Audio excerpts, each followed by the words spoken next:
Absolutely everything that's happened up to now. Well, let's see. First, the earth cooled, and then the dinosaurs came. But they got too big and fat, so they all died, and they turned into oil. And then the Arabs came, and they bought Mercedes-Benzes. And Prince Charles started wearing all of Lady Di's clothes. I couldn't believe it. He took her best summer dress out of the closet, and he put it on and went to town. Things sure haven't changed.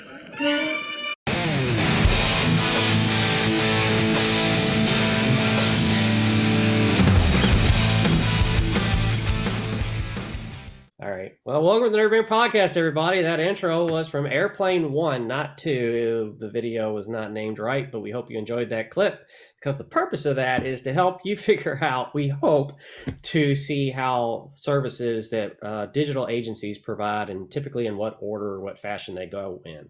I've had a lot of groups that have been in, from BNI to others, where there's a lot of folks at the table. And often there is. You have social media people, IT people, web people, marketing people, and then within marketing, you got a bunch of other folks that are in that chair. I guess, categorize would be a good way to explain that. John can clarify that shortly. And then, the branding is kind of like it sits on top of all that. Because as a branding agency, all these people, they have to have the messaging, they have to have all the pieces in order to understand what it is we're trying to achieve for the goal of the company. So the branding agency is not necessarily a full service agency. It is merely an agency that coordinates with other subcontractors and agencies to, within the proper budget, allocated to help the customer get their goals met for their business for either that quarter or that year. Is that a fair assumption, guys? I'd say we're done. All right. Well, thanks for joining. Yeah, let's just close out the podcast while everybody's listening. Fairly eloquently stated. I try. I try. We believe in the economical use of your time. Yes. But that's when you hear the word holistic, that's how it is applied. I'm all about applying context to definitions. You can go Google a term and read the definition from Google. The one on branding from dictionary.com is ridiculous. It doesn't explain anything. But, I'm all about applying context to things because that helps people. And that context I try to apply is through storytelling. Well, what do branding agencies do? We tell stories that define processes and expectations. And we always say, consistent messaging plus consistent marketing equals consistent sales. Not all of those can come from the same business or agency or place. So what are you going to say? Yeah, I think what you said, and we say it all the time, branding kind of sits on top. I think kind of to make it more tangible for people, branding is weaved in. It doesn't sit up here in this hierarchy necessarily. I mean, it does, it oversees things, but it's more so it's the brand strategy, the visual identity, everything has to be weaved in, from social to your Google ads to YouTube videos to, anything and everything, direct mail, you name it, radio. I mean, it's all got to be kind of singing the same tune and looks on brand, and it's got to be following some standards. So I think like you said, I had a conversation on LinkedIn with a random thread, somebody who started a random thread about if an agency says they do everything, run away. And there's a caveat in there. There's nuance. It's like, yeah, to a degree, if an agency comes to you and they say, we handle anything and everything in-house, we got a full team in-house that can do video. We got a team who can do web development, design. We can do app development, anything and everything. You should probably run. I mean, that's a pretty hefty red flag. Yeah, unless you're doing an agency with like 120 employees, but by then their revenue stream, to be honest, is probably 55, 70 million a year. So how big of an urgency when you have a request for something is going to be addressed in a manner within 3 to 5 business days? Right. Yeah. A lot of those those agencies are going to be out of reach for most people. Mm-hmm. I mean, the way we look at it, we facilitate, like you said, we're coordinating, we're orchestrating. As a branding agency, we're making sure that this vendor over here doesn't go off the rails and do something they're not supposed to. And this radio campaign is properly scripted to be in line with what the brand is trying to accomplish and what, how the brand typically sounds. So I think that is a big question mark. It kind of around what a branding agency is and what they do. They orchestrate. And we do a lot of stuff in-house. I mean, a lot of creative and even web in our case, and a lot of marketing, but we don't do everything. And we don't ever position it that way. We bring in folks who know what they're doing when we need them and can accomplish a particular, subtask of the overall mission. So Yeah, because sometimes you may have a business like, well, I got a logo and I got all this and that. Well, I mean, if you haven't touched it in 10 years, then we might want to just kind of look at it, brush the dust off, whatever it needs to be, if at all that has to happen. So you're not necessarily like, well, I don't need a brand developed, so I don't need you guys. I just need the marketing. Yeah, but marketing is still going to refer to that. There's no mess. What is the why of what you're doing? Regardless if it's an overarching theme for the company or if it's just for what you are trying to accomplish for your goals for that quarter campaign or whatever. So messaging is something that I think is much more than just internal and external. It's what we say holistic. It's the Mitch. How do you say it? Like the North Star. And we're basically the rudder. Yeah. It's that one element you focus on that keeps you pointed in the right direction all the time, and you don't swerve from it, you don't deviate from it. You follow that, and that way you stay on the same course, you stay on the same message. You're singing the same tune regardless. Yeah. So if you something like, well, somebody's managing my social media, great. How?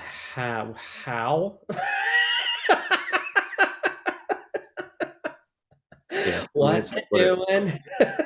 what are the goals? I mean, we've been talking, left and right about a current example of they want a certain thing, but their social media just very demonstrably doesn't reflect what they say that their business goal is. Mm-hmm. And it's like, that's a branding problem. Because you have a business strategy that says, I want these types of customers, right? And hopefully says, well, I need this many because I need to hit this revenue goal to be profitable, to be happy, whatever it may be. And if that line doesn't continue down all the way down to the tactical execution of what the content is, then you're missing the boat. And it's kind of like a branding agency needs to slide in there and be like, all right, we don't necessarily want the social media as a task in our hands. We want to make sure that it's on track to hit the business goal. And I think that's another area where branding really steps in and provides value, is it sits like almost toe to toe with the business strategy. We can't separate or isolate ourselves from the business strategy. And a marketing agency shouldn't either, but it's a little easier as a marketing agency to get mired in the tactics and not have the resources or the time or focus to care about the ultimate business goal.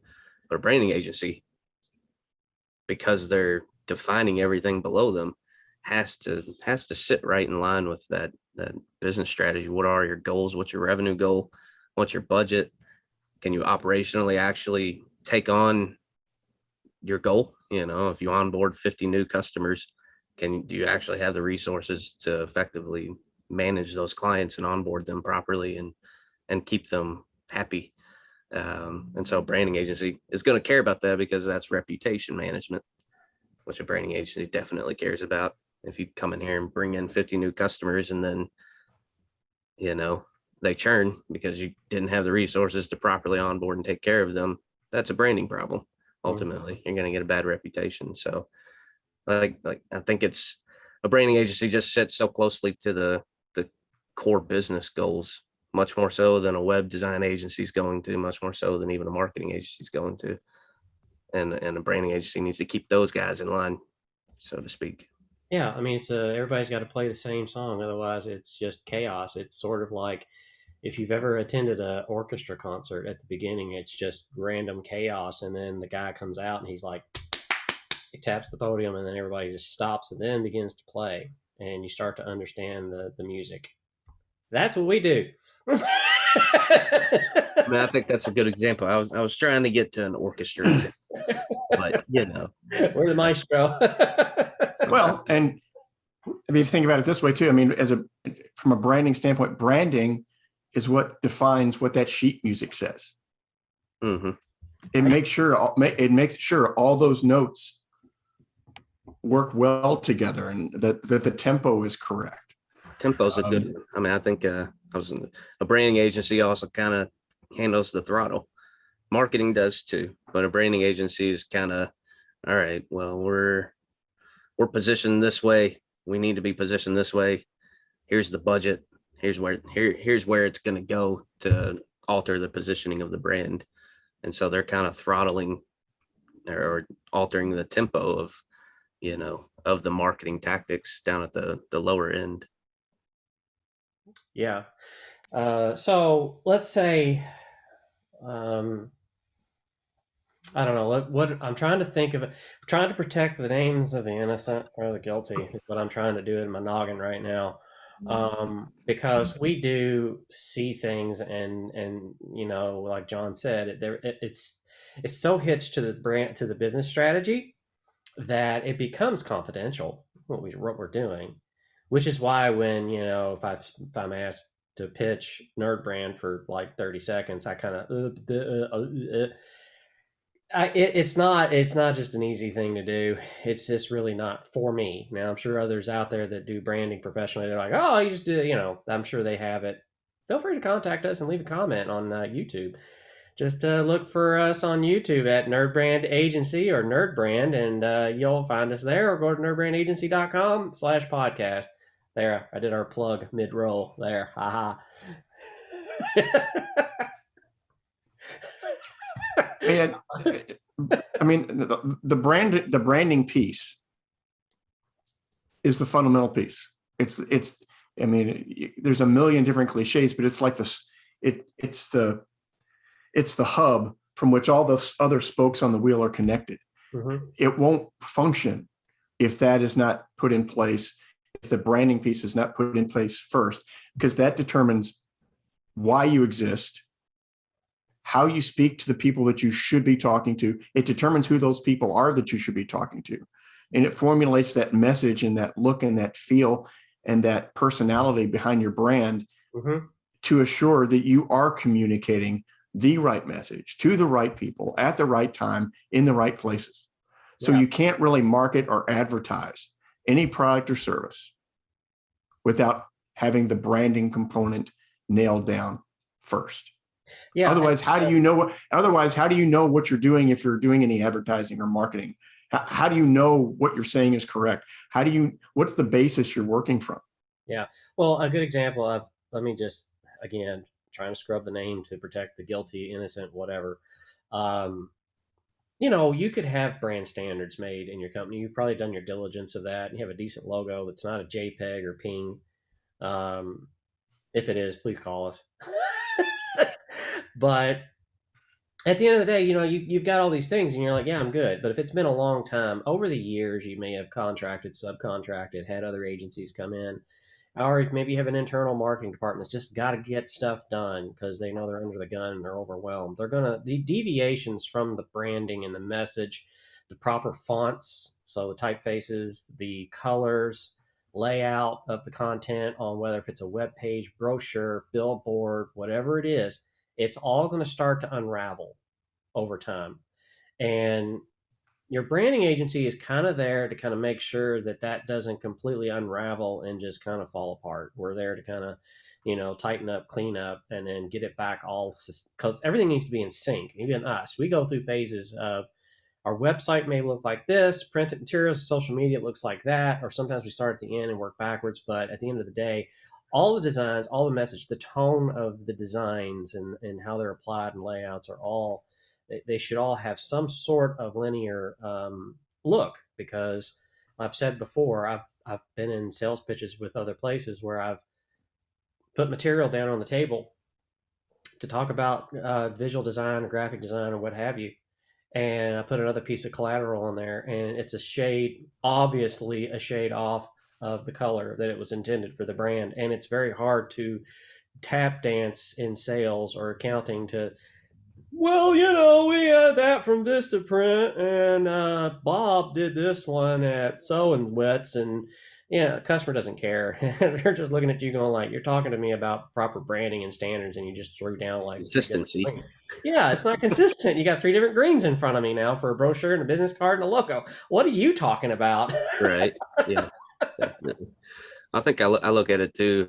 I don't know. I feel like we're the kings of analogies or something, but when you create a new brand or when you establish brand standards or whatever for the first time, or you go through a rebrand, it's kind of like lighting a firework.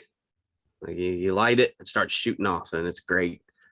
If you do extend the timeline a little bit, and let's say a firework ran for 5 years, over that 5 years, it kind of slowly degrades, and it's less ooh and ah. It's starts to get a little boring. In the same way, I mean, your brand is going to do that. Like you said, it's not even just a matter of different vendors coming in and maybe not following the proper standards, or everybody's just got a different eye for design. It's subjective, and so maybe just there's a little bit of style difference between the vendors you're using. Over time, that's going to degrade, and not only that, it's just going to become less impactful the more times people see it. And that's not entirely a bad thing. They become familiar with your brand, but at some point you're going to have to give some sort of rebirth or evolution, mainly to give your company something to talk about, something to show that, hey, we're still alive. We're still something worth looking at.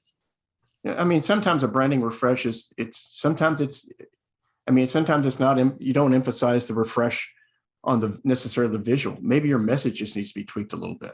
Even Coca-Cola over the last 50 years, their look hasn't changed drastically, really at all, since their inception. But they fine-tuned their message generationally. Mm-hmm. Like ever so many years, they fine-tune their message to make sure they're reaching their core audience, which falls within generally a certain age group, certain demographic group. So they don't wholesale change everything just for the sake of change. Mm-hmm.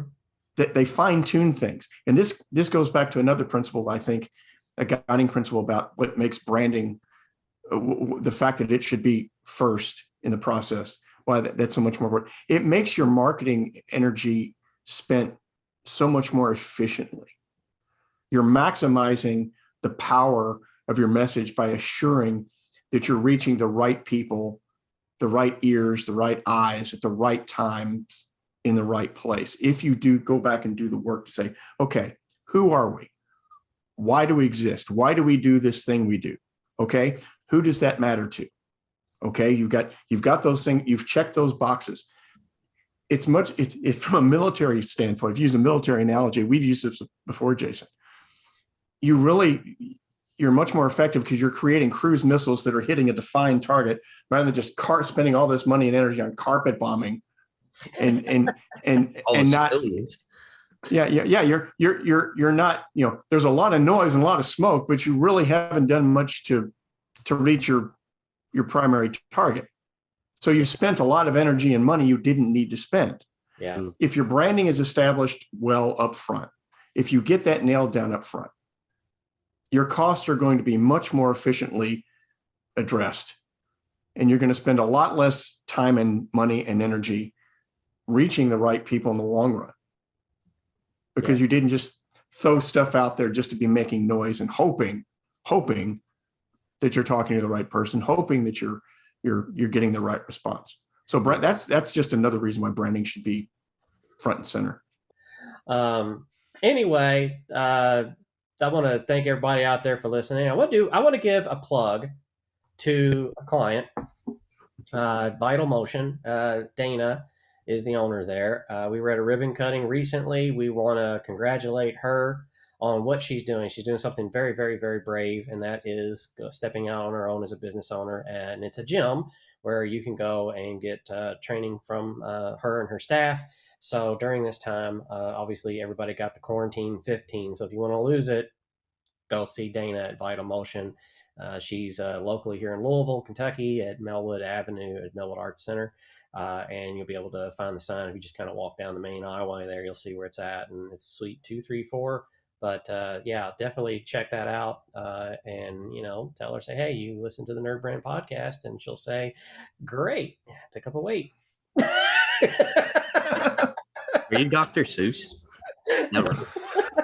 Yes, everything rhymes. What if you were secretly Dr. Seuss? I mean, wouldn't that just be?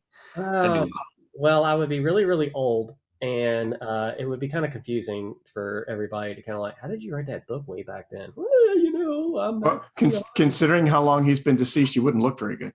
yeah, that's true too. I'd be a rotten corpse right now, wouldn't I? Yeah, that you just think he's dead.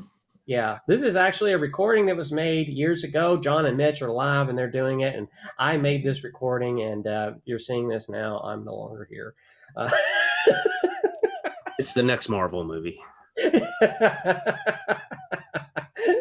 Anyways, we thank everybody for listening to the NerdBrand Podcast. Thank you for joining us at the NerdBrand Podcast, and we will be back next week with another episode. I don't know what we're doing for the next episode. I was getting ready to say, like, join us for blah, blah, blah. But quite honestly, we're winging it. This month, I'm happy that our team is expanding. Business is expanding. We're growing. We're doing well. And these two guys will be on vacation. Not together, because that'd be weird.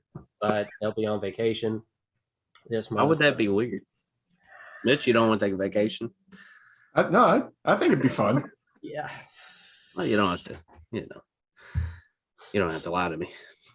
You don't have, and to Jason, you don't have to make it weird.